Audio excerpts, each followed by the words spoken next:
All that stuff that came out of there. I started this car up this winter and it ran just fine.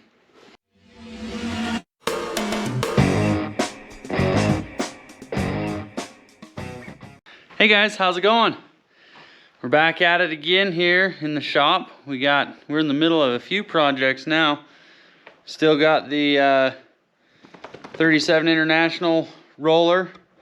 I got a bunch of brake parts for it, so we'll be getting on those and the seals. We need to start getting going on the floors in here. There's some spots where it's rusted out pretty good, so I got to decide how we're going to repair those.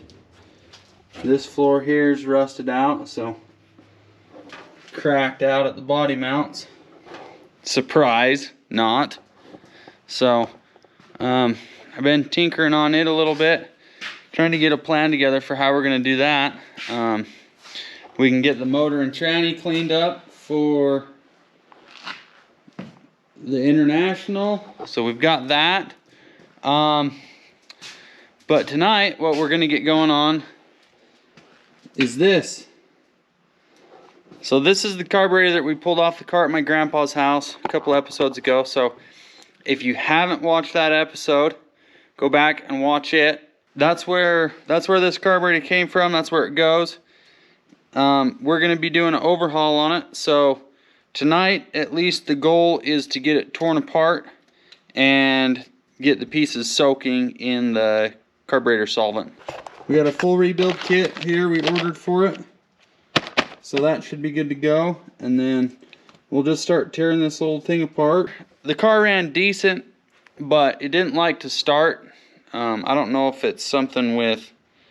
I think it's because when you pump the accelerator pump, it wasn't priming at all, and so you'd have to crank and crank and crank and crank for it to start getting enough vacuum to pull fuel in. So anyways, that was like the main thing, and then it was running really rich, and I tried to tune it a little bit and couldn't really get it adjusted very good. So hopefully rebuilding it solves that problem and we can get it tuned good and get the car running like it needs to. And then we're gonna put new tires on it and a new muffler at least. I know the muffler split out and is making a bunch of racket, so it needs at least a new muffler. We'll see if we can just put a new muffler in the existing exhaust. If not, we might be doing a full exhaust on it. So anyways, that's what we got going on tonight. So hope you guys are enjoying the videos, and we'll get going on this.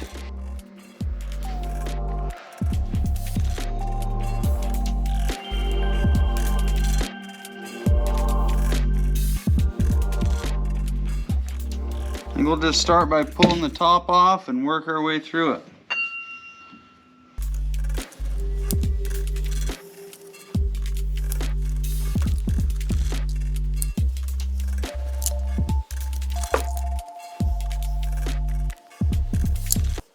Like I said in the last video, I have had this apart. I pulled it apart last summer to try to clean it up a little bit. And that's when I found out that the accelerator pump itself wasn't really doing its job. So this car, my grandpa redid it a long time ago, and I got it out and got it running again just a couple years ago. So kind of taking over and trying to get it back to where it's drivable and usable and we can enjoy it. So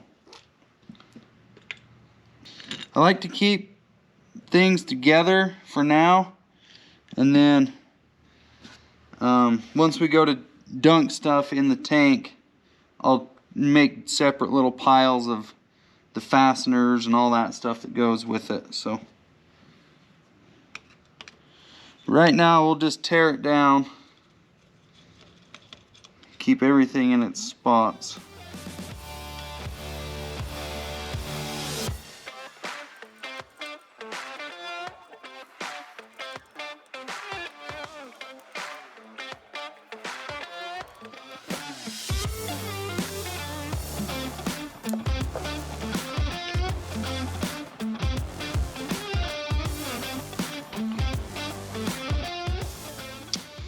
Dang it. That one must be metric. Just barely. Ooh. Oh. Sometimes you can get metrics to work with standard. A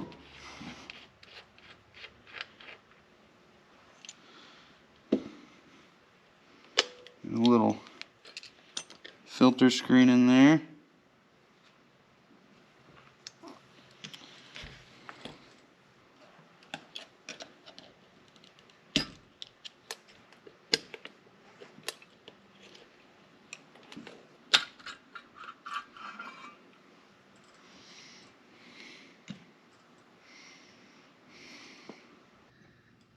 That's the accelerator pump that just came out of it. This is the one that needs to go in it. There's a little spring that goes inside there that's supposed to keep the edges of this belled out a little bit. You can tell how, see, this one has an O-ring in it. And it pushes this outer edge out so that it seals. This one isn't sealing, so it's not keeping any pressure to pump the fuel out. So that right there's the main reason why we're doing this, but since we got it torn apart, we're gonna get it a soak and try to clean out all the little ports and all that stuff. So we'll just keep on going. You always want to keep track of what comes out of this. Like, I know that there's a spring here.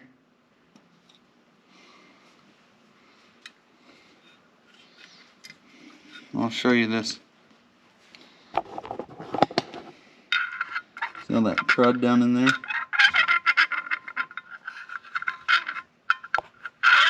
I don't know if that's almost like dirt.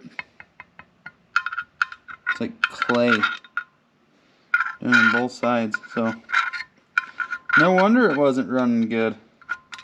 I'd say that she could use this.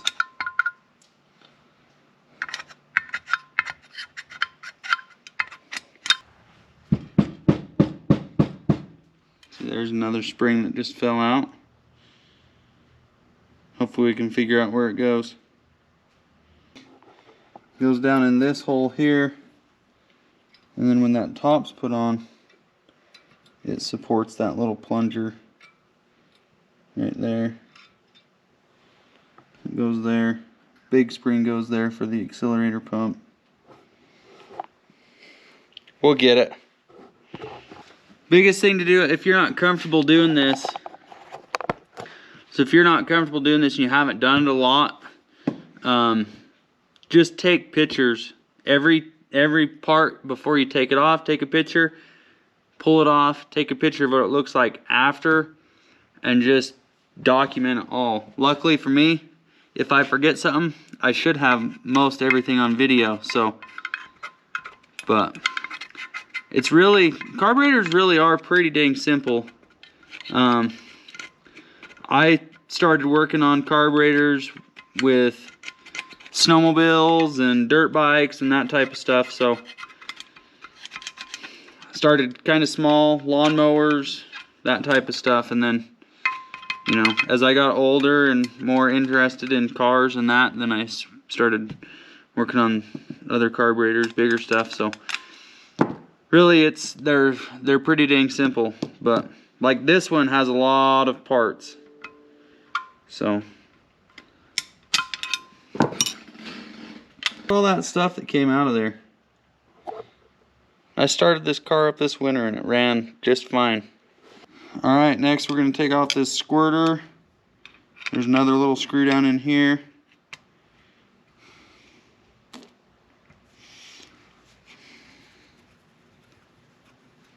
Some carburetors have little steel balls with springs, little check balls. You just got to really take your time and be careful with.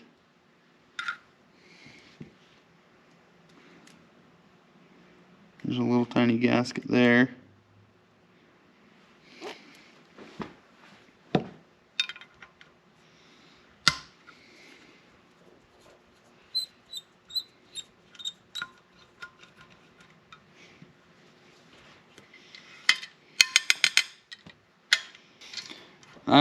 I like to work over, like my bench here, I have this fabric oil absorbent stuff. You can get it in sheets from like O'Reilly's is where I got this. I just laid it out on the workbench. That way if you have something, you drop a bolt, it doesn't have a hard surface to drop on. It's kind of absorbs the bounce, so you don't have, if you do miss something or drop something, it doesn't just go bouncing all over onto the floor. So little pro tip there for you.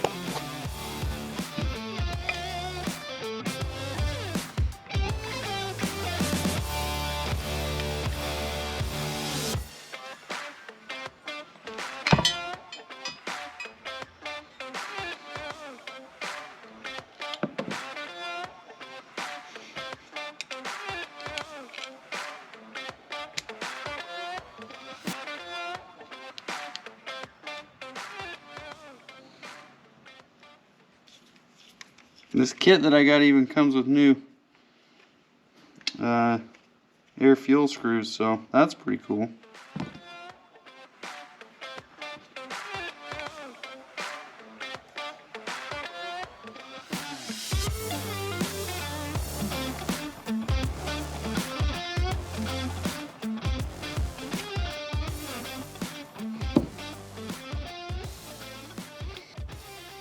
Alright, so as I mentioned in the last video, this car has a special electronic switch in the carburetor.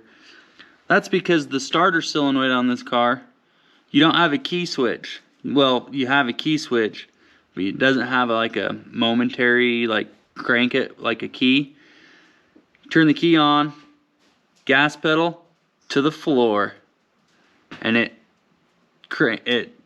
has this switch here, and when you do that, makes contact in here, and that turns over your starter. So the way that it works is this switch senses vacuum, and if there's vacuum, then it doesn't allow the switch to ground out, so it doesn't engage the starter when you're at full throttle driving down the road. But if it doesn't sense any vacuum, then it'll crank your starter. So kind of cool. It's really handy for when you're working on it. Like before I rebuilt this carburetor and you couldn't get it to start because the accelerator pump wasn't working, you could turn the key on and then go crawl under the hood, put your hand over the top of the carburetor and start it right there at the carburetor, because you just manually open the throttle and it starts cranking. And then that creates vacuum. When you have your hand over the carburetor, it creates vacuum, and that sucks the fuel. It forces the fuel to get sucked through the passages. So you don't use your accelerator pump to prime it. You just do it that way. So that's how I was getting around it to actually drive it, but this will be way better. I still can't get over all that dirt and stuff that was in it. So glad I'm cleaning this. Speaking of clean, I'll take a break from that real quick. Check out the shop. I did some organizing. Opened up a ton of space. Got that old junky snowmobile put outside. Four-wheeler. We got to fix that for my brother-in-law. So put that in the corner though, because we'll get going on that here in a couple weeks. But anyways, opened up a ton of space.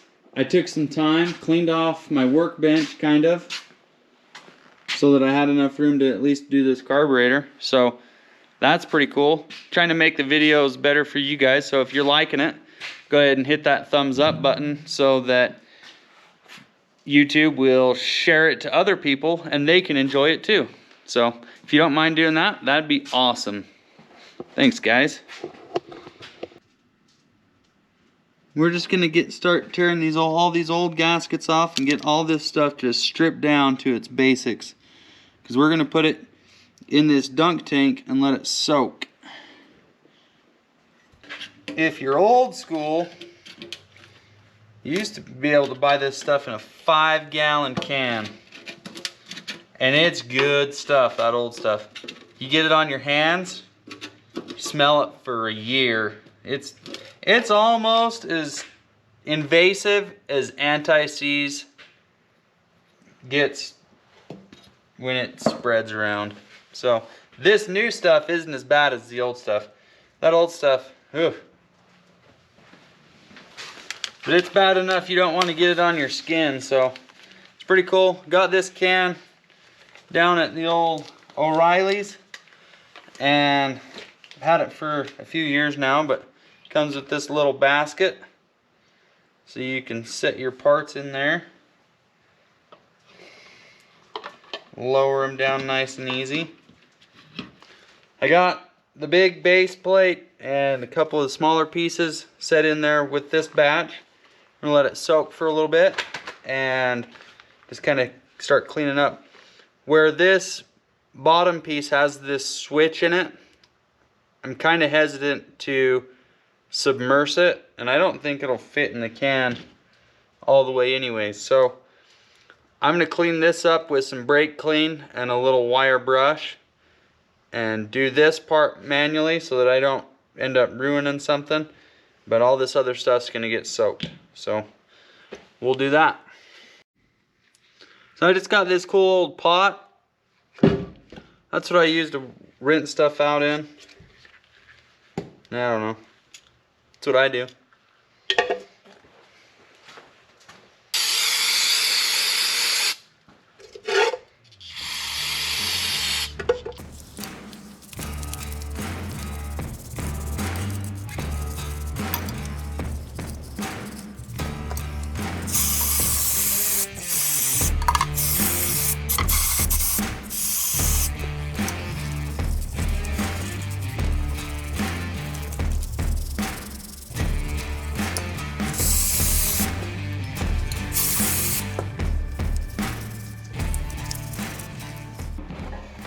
I'm going to go through and just start matching up gaskets and pieces to what we need for where it goes. So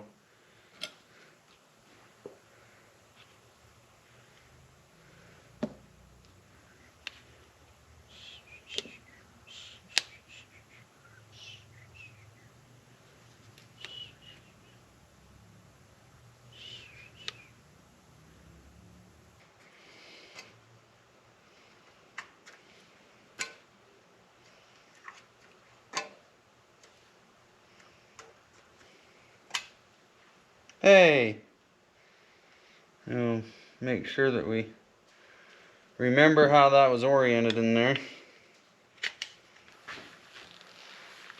You say hi, Otto? Hi, Otto. He's just over there supervising.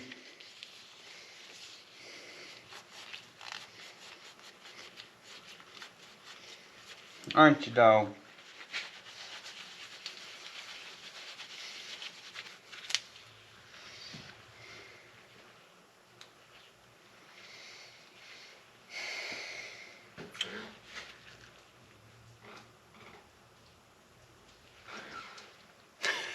Set this down so that I could remember what way it went back in, and then I picked it up and cleaned it. Now I don't remember what way it went in. Let's see here if we can tell.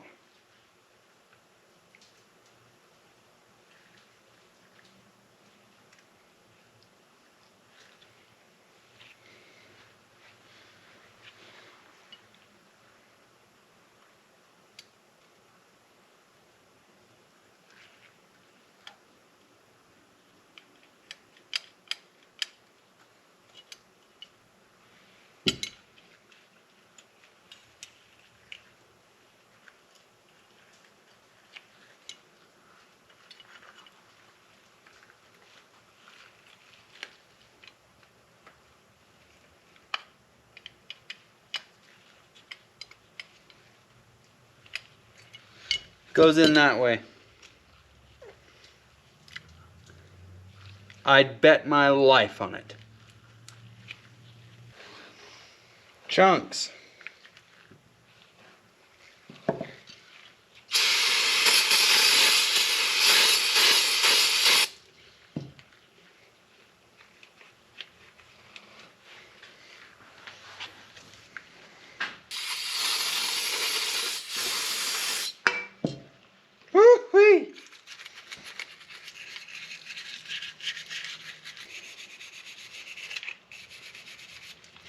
We're gonna make this shine like that one uncle's belt buckle that used to do the rodeos back in high school. And he still wears it to the family reunions.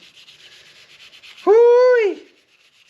We're gonna make this sucker shine.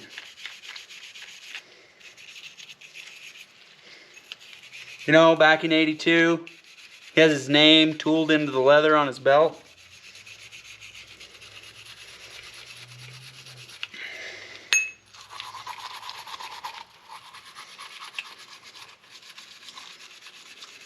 I'm not getting after those guys. I got a lot of uncles that are like that, and guess what? I think it's commendable. I'm just saying, I like the way they make their buckles shine. And I want this to look that good.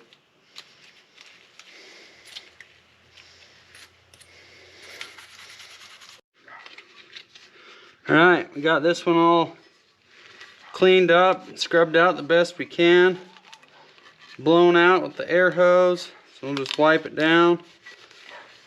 And the bottom of the carburetor's ready to start going back together. So it looks a lot better in there now. Doesn't have an inch of dust. Not an inch, but it had a lot of that crap down in the bottom of there. So I wouldn't be surprised if it had some plugged ports or jets or what have yous.